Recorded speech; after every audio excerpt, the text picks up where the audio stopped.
Bem-vindos a mais um episódio dos Inovadores. O meu nome é Diogo Cabral e neste programa damos a conhecer startups portuguesas que estão a transformar ideias em negócios de sucesso.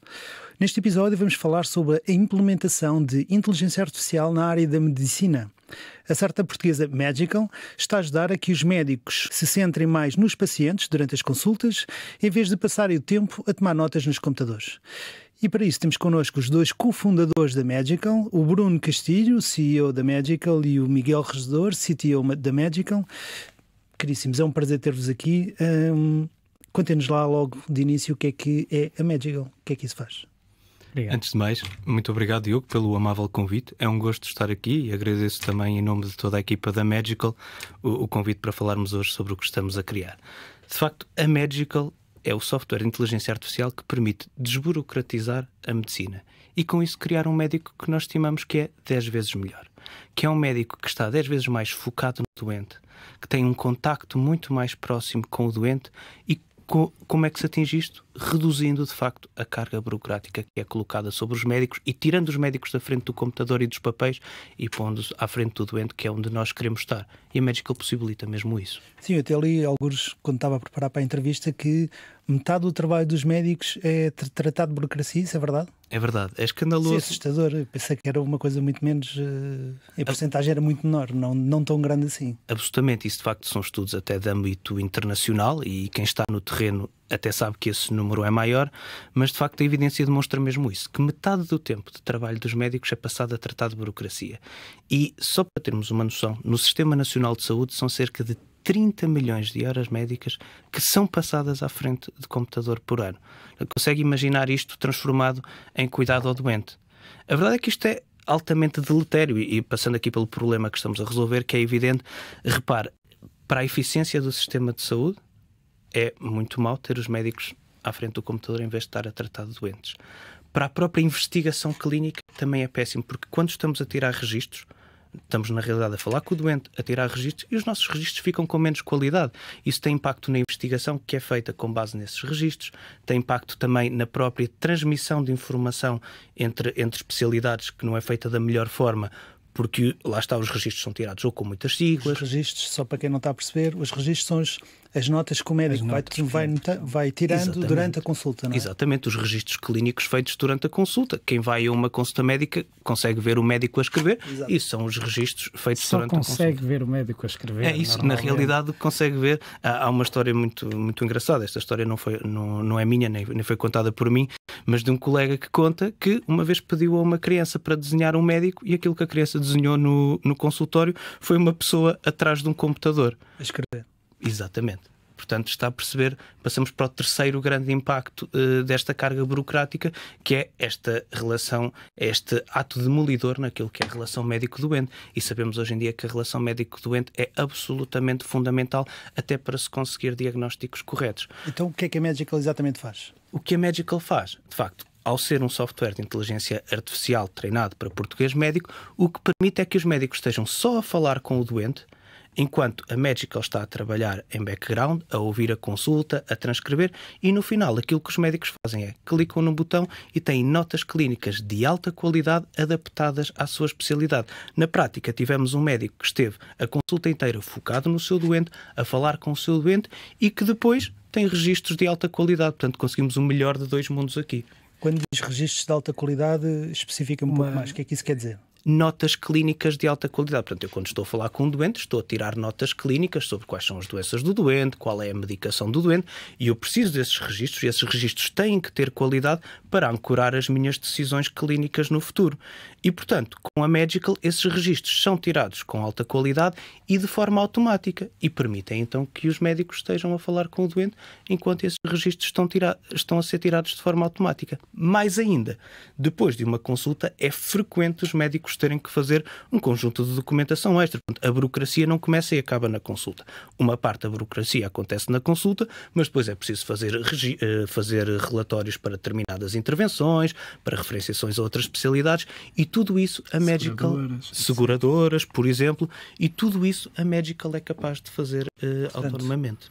não é só um software de transcrição propriamente. Não, de todo. Percebe o contexto daquilo que está a fazer e percebe o contexto do lado de cima. Eu gosto de explicar o que o Bruno disse desta maneira. Se isto fosse aqui uma consulta médica e o Bruno está como médico e vocês estão a falar, a Magical é um assistente que está ao lado, é quase um segundo médico, mas que é um médico que percebe o contexto e que toma as notas que ele tomaria. Ou seja, este assistente que nós criamos, aliás, nós treinamos modelos de diferentes especialidades por isso mesmo.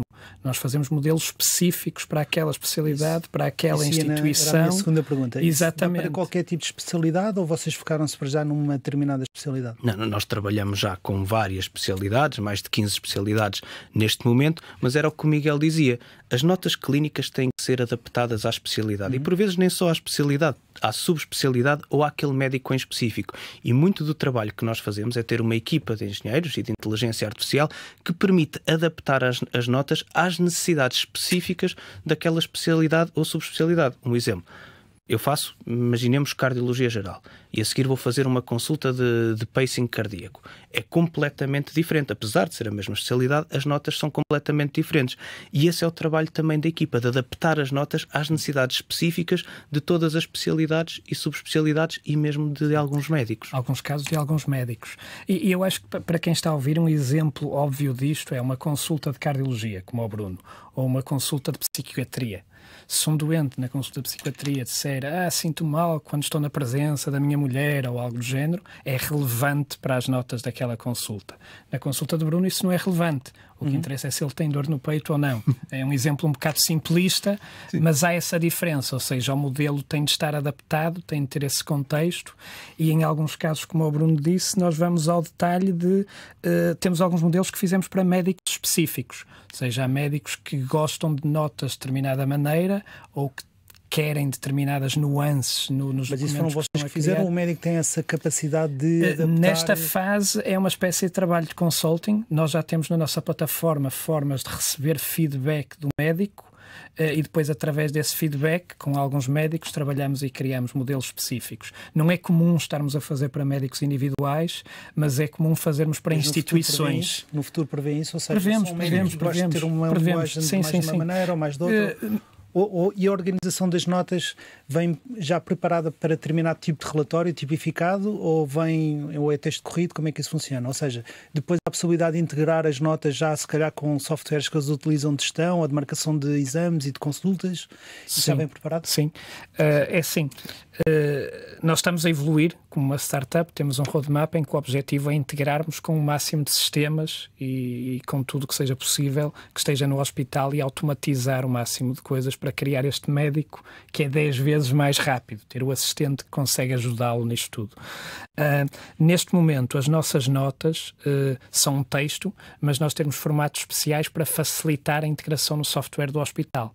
Da mesma forma que nós temos diferentes templates e diferentes formatos, mas pode ser adaptado e customizado, porque dependendo do software pode haver, na prática podemos imaginar o software hospitalar que tem diferentes caixas, dependendo do tipo de consulta, dependendo do hospital e do software, podem ser caixas diferentes que se querem preencher e nós já temos alguns mecanismos fáceis para passar o texto que é gerado na Magical para o outro.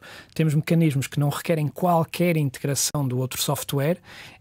Podíamos dizer que é um copy-paste, mas temos um sistema mais inteligente, copia e cola já nos campos certos, mas não requer integração do outro lado. E depois também temos já montada um mecanismo de integração, que aí tem de haver trabalho dos dois lados. Uma espécie de uma API. É uma API mesmo. Exato.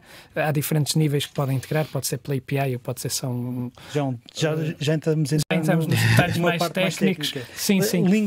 Que línguas é que neste momento funcionam? Para já é só em português? Ou... Não. É assim. O nosso software, na verdade, funciona em qualquer língua. Mas uma das vantagens que nós temos competitiva é a qualidade que nós conseguimos nesta customização.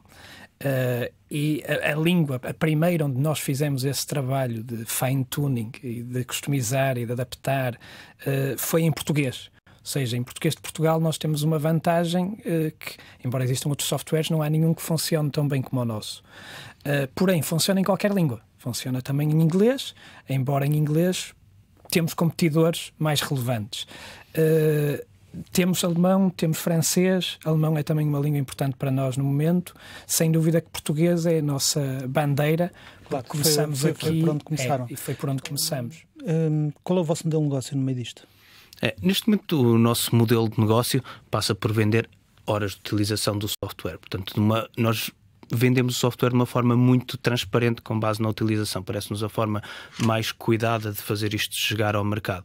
E nós vendemos sobretudo a instituições de saúde que pretendem melhorar de facto o seu Já têm workflow. clientes então? Já temos clientes. Só clientes. em Portugal ou no estrangeiro já também? Neste momento os nossos clientes estão em Portugal. E estão ativamente à procura de clientes no estrangeiro? Sim, neste momento, como o Miguel dizia, por exemplo, o alemão passa a ser uma língua importante para nós, porque é uma perspectiva que temos de abrir mercado alemão e já temos modelos preparados para funcionar em alemão. Vocês começaram isto em que ano? Foi no final de 2023 que eu comecei este projeto. Portanto, isto começou como um projeto que até nos candidatámos a um projeto de empreendedorismo, a um concurso de empreendedorismo da Boehringer. Depois conseguimos, de facto, ganhar um dos prémios nesse concurso de empreendedorismo. Certo. Conseguimos alguma alavancagem financeira para começar com este projeto. Um dos nossos mentores nesse concurso de empreendedorismo juntou-se à equipa como co-founder e, entretanto, também trouxe o Miguel como nosso, que agora é o nosso CTO. Já vim em 2024. Mas mesmo no início de 2024. E, portanto, a partir daí temos escalado. Então, neste momento, vocês são quantas pessoas já? Cerca de 10. Cerca de 10 pessoas, exatamente. E próximos passos, o que é que aí vem? Os próximos passos, de facto, passam por tornarmos este roadmap do 10x Daughter, portanto, o nosso médico 10 vezes melhor realidade. Portanto, o nosso objetivo não passa só por automatizar estes registros clínicos, portanto, estas notas clínicas, passa muito também pelo contacto com o doente, por exemplo, melhorar muito este contacto com o doente. Repare, vai a uma consulta e traz alguma informação, sabe o que foi dito na consulta, sabe o que foi dito no plano, mas não traz nada por escrito, muitas vezes não se traz uma tabela terapêutica por escrito. Eu sei que os médicos não têm tempo para fazer isso na consulta e lá está, é aí, por exemplo, que o nosso assistente pode entrar e pode melhorar muito essa relação médico-doente também por esses entregáveis aos doentes e com isto melhorar o seu prognóstico. Mais ainda, por exemplo, nos ensaios clínicos e tipicamente nos clinical trials. O que é que acontece? É muito difícil recrutar doentes para ensaios clínicos e grande parte dos ensaios clínicos falham pela dificuldade em recrutar doentes. E a Medical, e já estamos a fazer um trabalho numa instituição em Londres que está a colaborar connosco nesta área, de selecionar automaticamente doentes para entrarem nestes ensaios clínicos e com isto acelerar muito também a investigação clínica e a chegada de novos fármacos ao mercado e aos doentes. Portanto, além da massificação daquilo que é o nosso Medical AI, o nosso Scribe, que tira as notas automaticamente, temos todo este conjunto de planos para, de facto, potenciar a medicina através da inteligência artificial. Olha, Miguel e Bruno, os nossos 10 minutos, salvo seja, já terminaram. Muito obrigado por terem vindo aqui ao programa. Eu e o Miguel e o Bruno vamos continuar a conversar e tanto este programa de rádio como o resto da conversa ficarão disponíveis na RTP Play e nas diversas plataformas de podcast. Muito obrigado por terem estado desse lado. Vemos no próximo episódio. Agora, só na segunda parte, há aqui um tema sempre muito sensível na parte da medicina, que é os dados e a certificação de toda esta informação, não é? Principalmente tudo o que está ligado com a saúde é sempre muito crítico. Onde é que vocês guardam os dados? Se este software é ou teve que ser certificado, partilhem lá connosco o ponto de situação. Não, esse foi um desafio. Esse foi até, se calhar, 50% dos motivos porque eu fui contactado no início, quando conheci o projeto e me juntei. Depois gostei muito do projeto e juntei-me, mas foi tanta parte da escala. Já agora, falta explicar que o Bruno é médico cardiologista, certo? Exatamente. E tu, Miguel? E o meu background é engenharia de software. Exatamente. E quando eu vim, a ideia era muito perceber como é que se conseguia escalar este produto para muitos utilizadores e manter a parte dos preços e depois também a parte da segurança e legal, todos os desafios que havia aí. Isto foi no início de 2024 e nós, querendo avançar muito rápido e chegar muito rápido ao mercado, encontramos uma estratégia que é uma mistura de diferentes coisas. Nós fizemos alguns compromissos para chegar ao mercado mais rapidamente a nível da solução técnica que temos. E depois, uma das coisas que fizemos desde o início foi trabalhar com uma equipa de advogados, uma firma forte na área de GDPR e Data Privacy, etc., para nos assessorar desde o início. Então, tem estas duas partes. Depois fizemos algumas certificações, nós não somos considerados device médico, e o que nós fizemos para estarmos completamente compliant e chegar muito rápido ao mercado foi uma decisão técnica de não guardar dados de maneira nenhuma. Isso tem alguns desafios do ponto de vista técnico, limita-nos a algumas coisas que podemos fazer nesta fase, quando estamos a vender a solução dessa forma, porque para tal significa que não podemos usar estes dados para treinar a plataforma, para melhorar, até para fazer debug ou entender o que correu mal, é difícil porque não sabemos o que é que entrou. Quer dizer que tudo o que nós fazemos, mesmo os modelos novos que fazemos, etc., nós temos de usar dados que são obtidos de outra maneira, que são gravações que nós fazemos, ou estudos que fazemos com estudantes de medicina, ou as primeiras gravações foi o Bruno com a avó dele, a servir de paciente, para poder testar os primeiros. Teve de ser assim que começou. E depois o que nós temos é feedback dos médicos, e esse feedback sim, que eles dão a dizer como correu, como esse podemos continuar e usar isso, mas sem ter os dados. A plataforma está na cloud, que é uma forma mais fácil dos médicos terem acesso, mas o áudio é todo processado sem ir a qualquer base de dados, ou seja, o áudio só é processado no momento e convertido num formato inicial, depois as notas são geradas e as notas ficam disponíveis ainda na cloud há algum tempo para serem sincronizadas para o outro software e são completamente destruídas, e depois fizemos uma série de mecanismos de segurança, quase 3 níveis, para garantir que não há formas de se chegar aos dados. Aqui o meu background, eu trabalhei em diferentes empresas, mas nomeadamente uma delas que se chama Freeletics, onde tínhamos 70 milhões de utilizadores na área de fitness, onde há também muitos dados pessoais. Não eram considerados médicos, mas em alguns casos poderiam ser, porque tem a parte de treino e nós dávamos treinos físicos e etc. Daí que já tinha todo esse background e ajudou a criar isto, ou seja, foi muito um compromisso de encontrar a solução técnica que possa ser mais rapidamente certificada, validada e que proteja os dados ao máximo para nos levar ao mercado, e depois desde o início termos de ter esse custo. Começamos a ter logo de trabalhar com os advogados e fazer tudo isso para garantir que ao chegar aos hospitais, e que já temos clientes, não é? Íamos ter essa questão, íamos ter de falar com os advogados deles, íamos ter de acertar tudo isso. Portanto, foste a pessoa certa na hora certa. Acho que sim. Sem dúvida. E o Bruno também foi a pessoa certa na hora certa. Sim, as startups normalmente têm que ter sempre alguém com uma componente técnica e alguém com uma componente de Sim. Não é? Claro. Neste caso, facto, isto é aqui as duas pessoas. Tem que haver um misto perfeito entre aquilo que é o conhecimento técnico da área de engenharia informática e da medicina para as coisas poderem resultar com qualidade na prática. Exatamente. Então, vamos pegar nessa palavra, na parte prática, e como é que isso funciona. Ok, vamos fingir que eu sou um dos vossos clientes, portanto, vocês já têm clientes em Portugal, não precisamos de entrar no detalhe. Querem instalar esse software, como é que isso funciona? Para usar este software, na realidade, basta entrar no nosso site, www.magical.ai. Portanto, o médico faz um login no vosso site. Como médico, só tem que entrar na nossa aplicação, já depois, obviamente, de ter uma conta e etc. E para ter uma conta, era o que eu dizia, para terem uma conta, para entrar em contacto connosco, basta irem ao nosso site, clicar lá na parte Request Demo, experimentar grátis e rapidamente a nossa equipe entra em contacto para começarmos a trabalhar. Passando essa parte à frente e na prática clínica, quando temos um doente à frente, como é que isto funciona? O médico abre a nossa aplicação, escreve as credenciais dele, faz um login normal, como outro login qualquer, escolhe o tipo de consulta que quer utilizar. No meu caso, sou cardiologista, vou escolher uma consulta de cardiologia, clico num botão, a aplicação começa a ouvir a consulta, eu saio da frente do computador e falo com o meu doente e faço aquilo que eu gosto. Como se fossem duas pessoas normais. Como se fôssemos duas pessoas a ter uma conversa clínica. No final da consulta, o que faço é clicar num botão e em 30 segundos tenho notas de alta qualidade e não tive que escrever nada. É tão simples quanto isto, mas tão impactante na prática clínica. Se durante a conversa eu disser, ok, então vou passar este medicamento X, vai tomar não sei quantas vezes por semana, ou por dia, ou não sei. Sim. A toma é segundo estas regras, vamos-lhe marcar o exame Y. Isso tudo vai sair nas notas? Isso tudo vai estar nas notas e vai estar em vocabulário médico. Repara, eu não pergunto a um doente se ele tem dispneia. Isto não faz sentido. Pergunto ao doente se ele tem... Exatamente. Pergunto ao doente se ele tem falta de ar.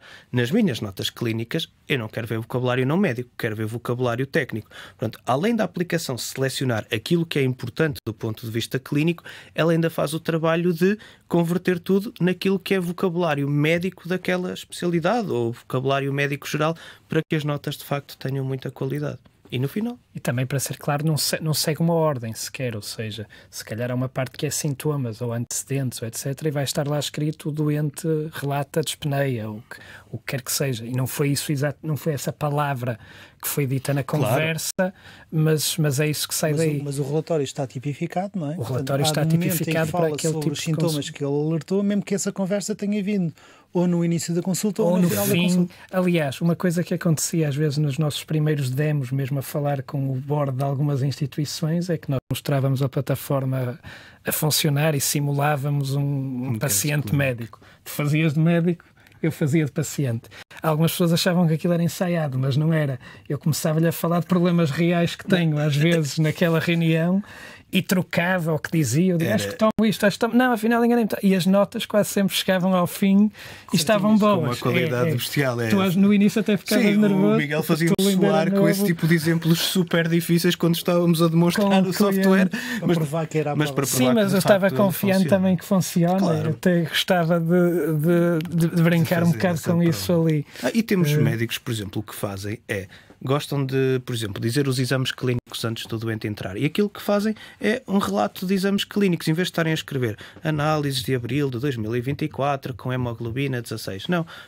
Antes do doente entrar, dizem análise de abril de 2024, hemoglobina 16, leucócitos 6, plaquetas 200. Uma coisa deste género. E a aplicação, depois fazem a consulta normal e a aplicação já sabe que vai arrumar aquilo no sítio certo. Vocês disseram há pouco que já têm 15 áreas, certo? Como é que vocês treinaram os modelos para as várias áreas? Eu diria que é muito específico, quer dizer, cada área tem, como tu há pouco disseste, há a área e depois há as várias sub-áreas dentro da área. Portanto, quer dizer, isto é uma loucura, não é? E além disso, depois há os vários documentos. Sim. Ou seja, há diferentes documentos dentro de cada... É assim, normalmente a área, dividindo de uma forma mais simplista, há a área e há os documentos. E o que é isto? A área é a parte do AI que tem o contexto. É só cardiologia, só perceber o que é que interessa naquela conversa. Depois os documentos é saber um template e o que é que tem de ser preenchido nele. E como é que nós vamos criando isto? Nós vamos criando isto um bocado de forma iterativa. Nas instituições que entramos, as especialidades que eles têm, vamos trabalhar em conjunto com os médicos para montar isto. Mas o que nós criamos foi uma forma muito rápida de criar estes novos modelos. Nós demoramos mais ou menos 2 dias a abrir um modelo novo, de uma especialidade nova. E como é que isso é feito? Ou seja, nós criamos uma infraestrutura técnica que nos permite ter, na verdade não é um só modelo, mas... Tecnicamente não é o que hoje em dia se chama no AI agentes, mas podemos imaginar que nós temos vários pequenos agentes que fazem diferentes coisas.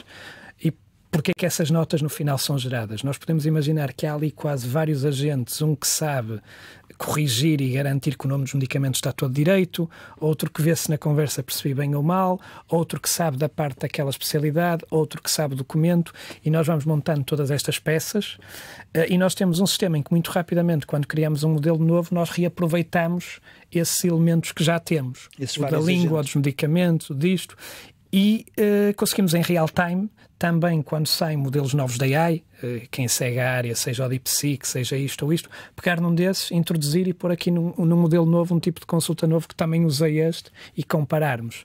E nós estamos a fazer isso porque uma área da inteligência artificial é tão nova e está a evoluir tão rápido, o que nós temos estado a criar é essa infraestrutura que nos permite rapidamente brincar com estas peças e ajustar esses modelos. E quando nós dizemos que criamos estes modelos é um bocado esse trabalho de, às vezes, treinar alguns novos, mas usar também os que já temos para aquele novo elemento. E depois há uma parte que é um template, que é saber, agora tens estes documentos para criar.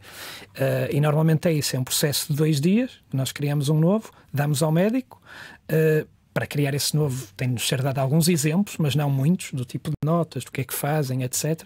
Nós temos médicos na equipa e temos vários engenheiros informáticos, eles trabalham em conjunto para ajustar isso, e depois durante uma semana ou assim, esse médico ou 2 usam, dão-nos feedback e normalmente ajustamos e ao fim de uma semana já está 80%, 90% dos casos a dar notas melhores do que se o médico fizesse à mão. É a experiência que temos tido. Já que entramos aqui na parte técnica, tipicamente os softwares que fazem o início, portanto a parte da transcrição, não é? Que estar a ouvir e estar a transcrever e depois é que entram os tais ditos agentes, normalmente o português é sempre uma das línguas mais difíceis. Não é das mais difíceis, de certeza que há muito mais difíceis, mas... Português de Portugal. Português de Portugal, exatamente. Era aí que eu queria chegar. O português de Portugal é ser mais complicado, o português do Brasil é mais fácil. Até porque eles são muito mais que nós, não é? Portanto, há muito mais informação. E aqui nos hospitais há sotaques muito específicos também. Exato. E o inglês é muito mais fácil, não é? Porque o inglês é uma linguagem universal e estes sistemas tipicamente são habituados ou são treinados em inglês. Vocês tiveram muita dificuldade no português de Portugal e nesta parte da transcrição, porque normalmente a transcrição tem sempre algum erro, não é? Há sempre ali uma margem de erro, há palavras que são... Tivemos alguma, ainda continuamos a trabalhar, mas é aí numa das partes onde conseguimos um resultado acima da média, que foi ao fazer o fine-tuning de modelos já de base open source para funcionarem melhor no português de Portugal. É que vocês têm aqui duas dificuldades, além de ser o português de Portugal, depois é o português de Portugal na área da medicina. Exatamente, com os termos médicos. Principalmente nos fármacos. No início, quando começámos, desculpa estar a interromper, mas no início, quando começámos, sentimos claramente essa dificuldade. Coisas simples e fármacos utilizados diariamente, como a torvastatina, transcrevia mal consistentemente. Mas depois lá está, houve todo este trabalho de fine-tuning e etc. que separa muito. Vocês tiveram que estar a ensinar os modelos e explicar e esta palavra existe e é para isto. Exatamente. E isso faz muita diferença na qualidade do nosso software. É uma das pedras basilares. Pois, imagino que sim. Eu percebi também, da pesquisa que andei a fazer, que há informação que pode ser preenchida manualmente, certo? Certo, sim. Em que situações é que pode haver esta necessidade de preencher informação manual? Sim, geralmente isso é mesmo para facilitar a vida aos médicos. Repare, há relatórios de TAC que têm uma página, por exemplo. Em vez do médico estar a ditar simplesmente o relatório ou a parte que lhe interessa do relatório, pode lhe dar mais jeito de copiar e colar numa das nossas caixinhas e depois a inteligência artificial vai fazer o seu trabalho de perceber o que é importante daquele relatório e colocá-lo nas notas clínicas. Portanto, este é um dos exemplos. Outra parte é o exame objetivo. Quando estou a auscultar um doente, por exemplo, posso não querer dizer alto quais são as minhas conclusões do exame objetivo. Então, basta clicar num botão ou escrever aquilo que me importa escrever ou outras informações que não me interessa verbalizar na consulta. Tenho sempre essa oportunidade. Portanto, não queremos assustar o paciente. Não é? Há também outro exemplo e que até vai mudando, que é mesmo informações passadas, ou seja, numa segunda ou terceira consulta, às vezes o médico pode querer ir buscar o histórico do doente, as consultas passadas e colocar lá e assim o assistente, como eu estava a descrever, tem esse contexto. Isso é algo que lá está, nos permite ter essa funcionalidade a qualquer médico. Sem integrar, ele pode copiar, colar e pôr lá. Com alguns softwares, nós até também já estamos a integrar no sentido de nem ser preciso fazer esse passo, mas a Magical poder ligar-se e ir buscar o software, os dados que já estão disponíveis no software do hospital ou da clínica. Mas como assim? Talha um bocadinho mais para eu perceber o que é que estás a querer dizer. Estava a dizer, um dos casos destas caixas é para colocar informação sobre o paciente, que pode ser o histórico, consultas passadas, vai buscar histórico do paciente. Isso neste momento é feito à mão, ou seja, eu posso copiar no software existente, não é? E colar na Magical. E só por isso funcionam essas caixas e servem para isso. Eu estava a acrescentar que no futuro, na verdade, algumas dessas caixas já vão ser substituídas também, porque se conseguirmos obter esses dados diretamente do software hospitalar... Pronto, era a minha pergunta a seguir, era que tipo de integração tal que vocês já têm a opção para ter. Exato. Eu posso entrar aí já...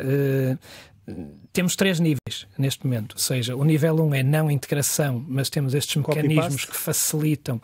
É um copy-paste, mas é especial. Sim, é um copy-paste mais otimizado. Depois o que nós chamamos versão 2 é um copy-paste super otimizado, em que continua a ser um copy-paste, mas já há um trabalho dos dois lados. Há um pedaço de código que nós damos a quem nos vai integrar e que... A nível técnico, é na mesma um copy-paste que está a acontecer, mas o médico não tem de fazer nada. Ou seja, a Magical dá para estar embedded noutro software e automaticamente eles partilham dados, sim, sem fazer o copy-paste, eles partilham, mas não é com endpoints nem nada do género, aquilo simula uma espécie de um copy-paste, ou seja, é uma forma muito mais rápida de integrarmos. E depois temos outra forma que estamos a começar a trabalhar ainda para já, sem dizer aqui exatamente com quem, mas com um certo software em que temos mesmo endpoints e uma ligação direta lá. Essa será o terceiro nível de integração. Esse é um bocado mais complicado e demorado porque envolve trabalho de ambas as partes. Tens que ligar as duas bases de dados ao fim e ao cabo. Ou seja, quem quiser usar isso está dependente não só de nós, mas dos outros softwares para conseguir obter. Por isso é que nós, no nosso plano, tentamos ter uma oferta que não dependesse disso e que já trouxesse muito valor mesmo sem ter essa ligação, mas esse é o nosso objetivo final, é ter o máximo de integrações e ter depois tudo há automatizado. uma série de softwares para gestão hospitalar, não é? E vocês vão ter que criar essas tais ligações mais ou menos automáticas para cada um desses softwares. Uma das coisas que acontece nas consultas, tipicamente, é a marcação de ligar ao Serviço Nacional de Saúde para o médico registar os medicamentos que tem e a toma e como é que tudo isso funciona. Portanto, já vem no vosso relatório a indicar que vai tomar o medicamento X durante não sei quanto tempo e fazer o exame Y. Já tem ligação ao Serviço Nacional de Saúde, prevêem ter quantas? Isso de facto é um dos grandes objetivos, porque perde-se também muito tempo nisso. Repara, eu digo ao doente, olha, vai começar a tomar aspirina, um comprimido ao almoço e vou-lhe prescrever um exame que é uma angiotaque coronária. Mas depois tem que passar ao ato de prescrever o medicamento e de prescrever o exame. E isso infelizmente leva-nos muito tempo, particularmente porque alguns sistemas são particularmente legacy e depois é difícil operar com...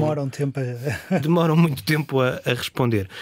E nós, na Magical, claro, vemos o software a fazer isso pelo médico, a fazer esse trabalho. E o médico é simplesmente o validador. Isto está certo, foi isto que eu prescrevi.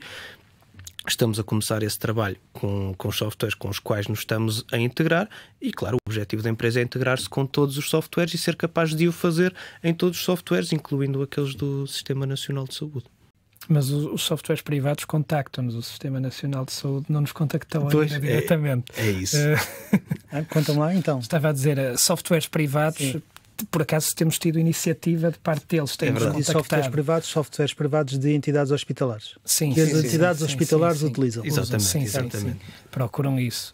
Eles entraram em contacto com vocês para fazer parcerias e fazer para ver se é possível integrar, etc. Sim. Okay. Estou a dizer que com os privados acaba por ser às vezes um pouco mais fácil ou mais célere conseguir esses protocolos. E o Serviço Nacional de Saúde normalmente não tem concorrência, ou se tem, não a veem como tal. A minha segunda pergunta agora, já que estamos a falar de concorrência, a segunda pergunta sobre concorrência era... Como vocês estão a indicar, há softwares de gestão hospitalar, há uma série deles. Alguns nacionais, maioritariamente estrangeiros, não veem um perigo de uma dessas grandes empresas, normalmente são grandes empresas com muito dinheiro, criarem um produto similar ao vosso e não quererem trabalhar com vocês ou quererem arranjar uma alternativa e, como tem o chamado arcabouço financeiro, conseguir fazer o chamado Blue Ocean, que é vamos atacar isto tudo e vamos cilindrar. Eu olho para isto de uma forma um bocadinho diferente e vou explicar porquê. Até porque quando olhamos para o mercado estrangeiro vemos grandes líderes de software médico, uma Epic, por exemplo, a não desenvolver este tipo de softwares por eles, mas a subcontratar a empresas especializadas a desenvolver isso. E parece-me que esta vai ser a linha desses softwares. Porque esses softwares têm muitos desafios, não é só a parte clínica, é toda a parte de gestão e parte de... Isto foi só uma provocação. Sim. E por isso estou a explicar porque é que não acho que as coisas vão evoluir nessa direção, embora naturalmente são empresas maiores e reconhecemos isso. Há um benefício muito maior dessas empresas em pegar num conjunto de pessoas que são especialistas e já desenvolveram esse software e terem logo a vantagem de ter o software pronto, a funcionar bem e integrado com eles. E é assim que vemos no mercado internacional a acontecer, e esta é a linha também que tem acontecido por aqui, porque faz sentido também do ponto de vista de business para essas empresas. Então prevêem que no futuro possam ser adquiridos por uma grande empresa? Ou trabalhar com essas grandes empresas e depois, quem sabe, haver um exit desse género. Mas para já o que queremos mesmo é trabalhar com essas empresas e conseguir fazer-lhes chegar este benefício e dar-lhes essa vantagem também competitiva no mercado deles. Como é que o sistema ouve as pessoas. Eu percebi que das pesquisas que fiz que pode ser possível estar a ouvir através do telemóvel, portanto eu deduzo que existe uma app ou será através de uma página web, já me explicas, e também percebi que existe um device, um equipamentozinho assim redondo, circular, que é uma espécie de microfone. Isso é vosso? Sim. Contem lá, como é que isso funciona? Nós temos 3 modos, literalmente no software há 3 modos de captura de áudio que se pode escolher. O standard e o que usamos normalmente é o modo microfone. O que é que isso quer dizer? O médico tem um computador e o microfone do computador vai ser utilizado para capturar o som. Do próprio computador? Pode ser do próprio computador, mas na prática nós temos uma lista de microfones recomendados, com alguns packs até podemos oferecer um microfone ou 2, dependendo do pacote que eles estão a adquirir.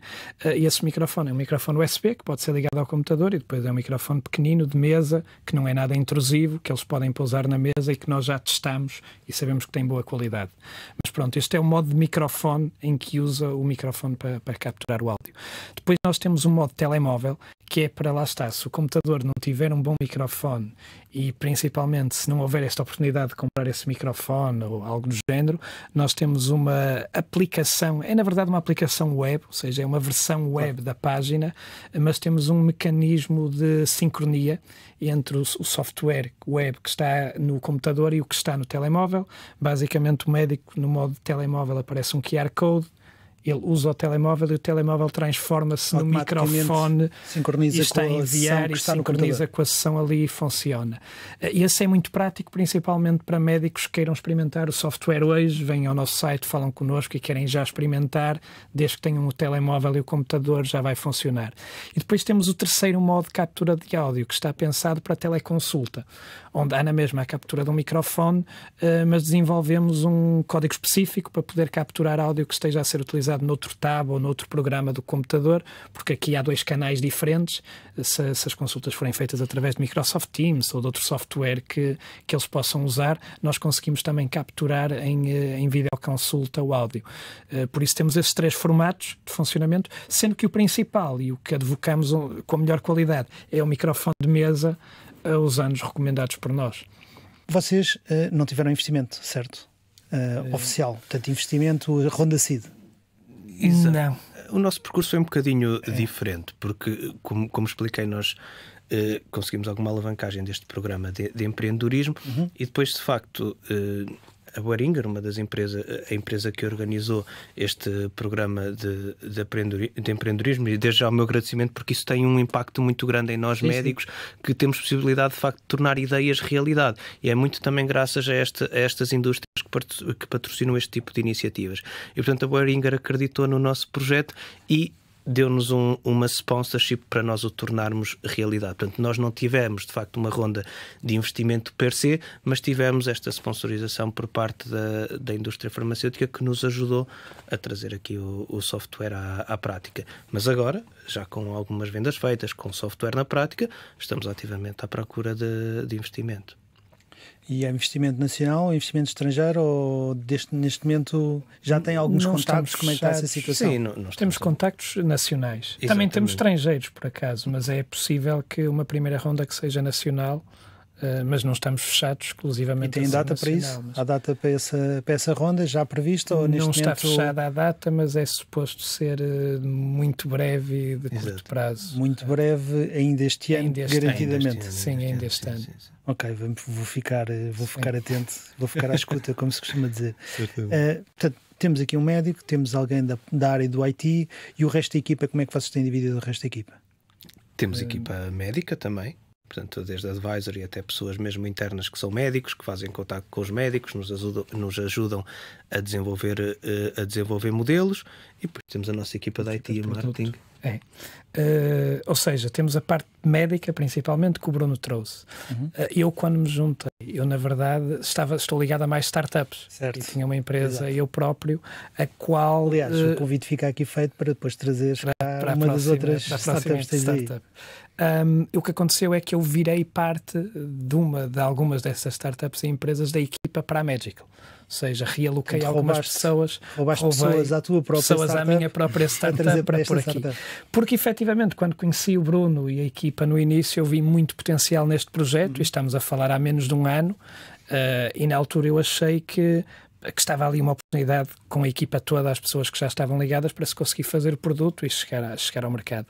E então acaba por funcionar muito dessa maneira, ou seja, o Bruno traz muito a parte médica, os advisors médicos que temos, os médicos que nós temos a trabalhar mesmo como freelancer para ajudar nos modelos, o contacto com a indústria que precisamos, e eu, como já tinha essa vertente das startups, trouxe uma equipa de produto e um pouco de marketing, que basicamente é a equipa tradicional de produto de uma product team em que tem um designer, tem uns engenheiros de back-end, front-end, e depois temos alguém para ajudar um pouco em tudo, que seja no marketing, na comunicação, a fazer ali o accounting, a falar com os clientes. Eu trouxe um bocado essa parte mais normal que as startups e equipas de produto têm de ter, não é? E que eu já tinha e trouxe essas pessoas, e o Bruno trouxe aqui a parte concreta de medicina, e foi buscar uma série de pessoas de medicina, incluindo o próprio Bruno, que são de medicina, mas que têm um espírito inovador, mais inovador e mais ligado também ao produto, e que conseguem... Não são todos médicos que querem fazer tecnologia e trabalhar com AI e perceber esta parte técnica, e o Bruno tinha isso. E foi uma das características no início que acho que encaixámos bem, é porque, embora seja médico, tu tinhas já um conhecimento prático de como AI funcionava. Sim, tu próprio já tinhas tentado. Eu próprio já tinha feito algumas. Aliás, isto começou com uma ideia. Não funcionava muito bem. Não funcionava muito bem. Começou com uma ideia que, eu consigo, se calhar, criar isto. Certamente depois o Miguel mostrou-me que isto é muito mais complexo que aquilo que afinal, eu pensaria, fruto da minha ignorância, mas já tinha feito alguma experiência, tinha algum background técnico, embora naturalmente muito limitado, e o desenvolvimento técnico esteja naturalmente a cargo do Miguel e da equipa técnica. Mas sim, acho que houve esse casamento perfeito entre aquilo que era necessidade de produto no mercado e conhecimento do mercado e médico, entre conhecimento não só técnico, mas de como funciona uma startup e experiência de empreendedorismo que o Miguel nos trouxe, e portanto estas duas coisas juntas fizeram com que em tempo recorde trouxéssemos aqui o produto com qualidade e já no mercado a funcionar. Neste momento temos mais de 10 mil consultas feitas em produção, portanto já em mercado, com classificações que são muito boas. Os doentes classificam em 9.7 em 10 este tipo de consulta. Eu, quando comecei este projeto, fiz um inquérito à porta das consultas e, de facto, a principal queixa dos doentes era: os médicos só se focam no computador, os médicos não querem saber de mim, e, portanto, agora ter doentes a dar uma classificação de 9.7 em 10 a este tipo de consultas tem muito impacto. As nossas notas clínicas são avaliadas em 9.4 em 10. Muito superiores àquilo que são notas clínicas tiradas. Isso é avaliado pelo médico agora? Pelo médico e confrontado também com outros médicos. Ok. E confrontado com outros médicos que leem as notas e, de facto, quando comparam com notas clínicas normais, inicialmente até tínhamos as notas tiradas à mão pelo médico e as notas do Magical para serem comparadas, de facto, as nossas notas clínicas têm uma avaliação muito superior àquilo que são. Sendo depois ainda há aquele agravante que é a escrita do médico, que é sempre aquela escrita que só o próprio médico é que percebe. Exatamente. Em parte muitas vezes vai só pôr siglas, vai escrever rapidamente. E isso traz um problema grave, que é a comunicação entre especialidades. Exatamente. Como eu dizia. Eu posso escrever uma série de coisas que alguém que for cardiologista vai entender muito bem e outra pessoa de outra especialidade não vai. E depois isso pode ter impacto, porque o doente vai a uma urgência, vai a outras especialidades e tem que saber exatamente aquilo que o doente fez. E vice-versa, isto funciona para todas as especialidades. E, portanto, de facto, esses resultados creio que falam por nós e mostram, de facto, o impacto que isto tem na prática clínica. Bem, vocês basicamente já responderam à minha pergunta seguinte, que era como é que isto tinha surgido. Neste caso, portanto, tu, médico cardiologista, és de Santarém, certo? Eu sou de Aveiro. De Aveiro. Pois, trabalhei em Santarém e... Ok. E tu és do norte de Portugal, porque essa pronúncia não... Eu nasci em Viana do Castelo, não dá para ir muito mais para o norte. Estudei em Braga, vivo em Munique, na Alemanha, mas tinha a minha startup montada cá em Braga, ou seja, a equipa está em Braga, e eu neste momento estou meio Braga, meio Munique. Ainda vivo lá, mas agora estou a passar muito tempo. E como é que vocês se juntam? Há bocadinho já deram um pouco a entender, mas... Foi a tal... Ou seja, eu não conhecia o Bruno de todo. O Bruno foi ao tal concurso da Boehringer, na altura com o protótipo inicial que tinha, e foi lá que um dos mentores desse concurso, que é o Armando Vieira, gostou tanto do projeto que se quis juntar também. founder, para criar a empresa, etc. E o Armando contactou-me, porquê? Porque o Armando tinha sido meu professor há uns 20 anos atrás. Ele é um professor da área de Machine Learning e da AI, com livros publicados aí, e na altura contactou-me mais para ajudar na tal parte que eu estava a dizer, de como é que podemos escalar isto, etc. E foi daí que veio o contacto e depois... Tu gostaste tanto da ideia que gostei. também. Aliás, inicialmente eu entrei como para fazer um trabalho de 2 semanas ou 3, como um contrato só para ajudar a definir aqui isto, mas eu gostei muito da ideia. E como nós queríamos velocidade e criar o produto, e todos achamos que havia potencial nisso, lá está, decidi fazer a tal decisão de ir a alguns projetos que já tinha, tirar parte da equipa daí, trazer para aqui, para podermos acelerar e trazer isto ao mercado. E estamos nisto há um ano e está a correr bem. É verdade, isto está a correr muito bem. Olha, meus caros, o programa termina aqui e eu tenho aqui só agora umas pequenas perguntas para vos fazer, depois aproveitamos para fazer o teaser. A primeira pergunta, e agora respondam à vez, não respondam os dois ao mesmo tempo, respondam minimamente rápido. Qual foi aquele momento em que perceberam que isto ia ter sucesso? Eu posso responder. De facto, foi quando nos juntámos. Foi a primeira vez que o produto chegou ao mercado e nós começámos a ver a reação dos médicos e dos doentes e a qualidade que nós conseguíamos trazer. Portanto, a partir daí nós sabíamos que isto é o futuro e isto vai ter que chegar a toda a medicina. Portanto, a partir daí começaram as engrenagens a rodar e foi sempre a evoluir. Eu tinha uma boa resposta para esta também. Era? Tinha 2, na verdade. Eu tinha de conhecer a equipa, mas tinha também uma resposta que acho que era que é a realidade, que é o Dr. David Moreira, certo? A partir do momento em que, quando o software falha uns minutos, nos contactam porque não está a funcionar e não conseguem fazer consulta, acho que ele deve ter sido dos primeiros utilizadores a fazer isso. Podes colocar a do Miguel, eu acho que foi dos primeiros utilizadores, ou seja, mesmo nas primeiras versões, nós temos um desses médicos que foi dos primeiros a utilizar, e efetivamente ele passou a utilizar em todas as consultas. E isso devíamos ter lançado o produto há uma semana, essa versão estava no mercado. E há ali num dia em que aquilo não funciona durante umas horas e somos contactados porque precisa para fazer a consulta. Sim. E esse momento é uma prova de que está a funcionar. É mais bonita é? essa resposta. Pode-se gravar a do Miguel e depois... Já está a já está. Depois edita. Também vai ficar isto. Exato. Pergunta seguinte: quem é a pessoa que mais vos inspira? Olha, eu aqui posso responder.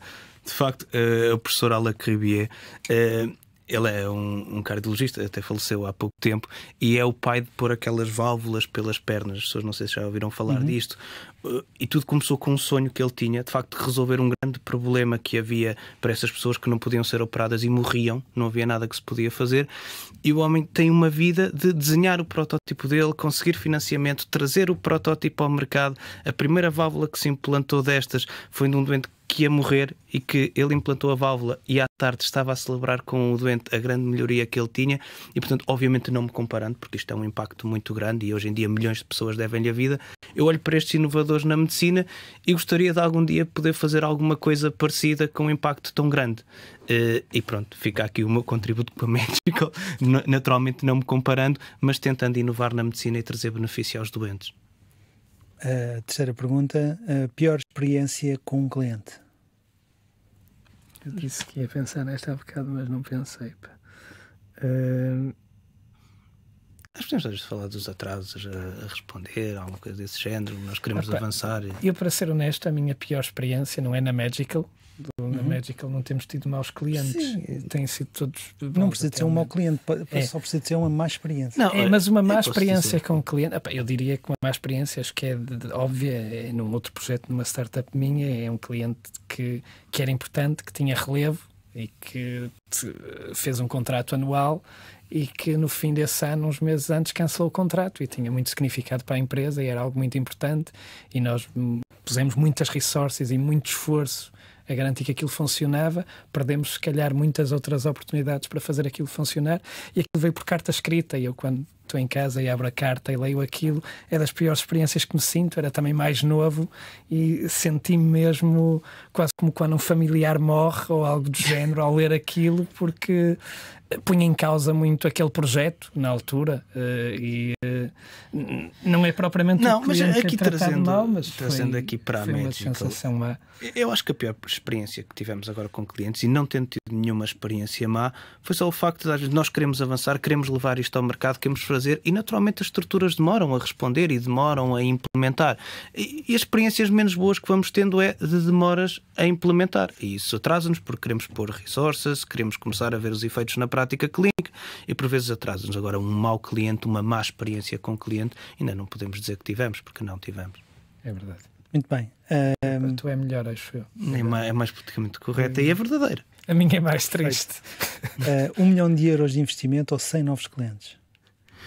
Depende dos clientes. Eu vou por 100 novos clientes. Sim. Vou por 100 novos clientes. Sobretudo. Principalmente se forem clínicas ou organizações como nós costumamos ter, valem por muitos mais utilizadores. O nosso foco é vender, obviamente, a instituições de saúde e, portanto, 100 novas instituições de saúde a funcionar. Equivala muito dinheiro. Significa valor também. Significa que estamos a fazer uma diferença na prática.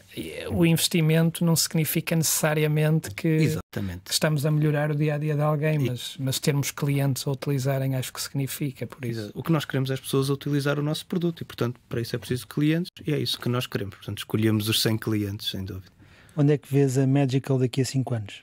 Daqui a 5 anos eu vejo a Magical completamente internacional a resolver todos os problemas da prática clínica. Portanto, as notas clínicas, os ensaios clínicos e vejo aquele 10x Doctor que nós envisionamos. Portanto, o médico 10 vezes melhor e os doentes 10 vezes mais contentes e os médicos a fazerem aquilo que gostam. Tratar de doentes, não de papelada, gerar ciência e não gerar papelada. É aí que eu vejo a Magical.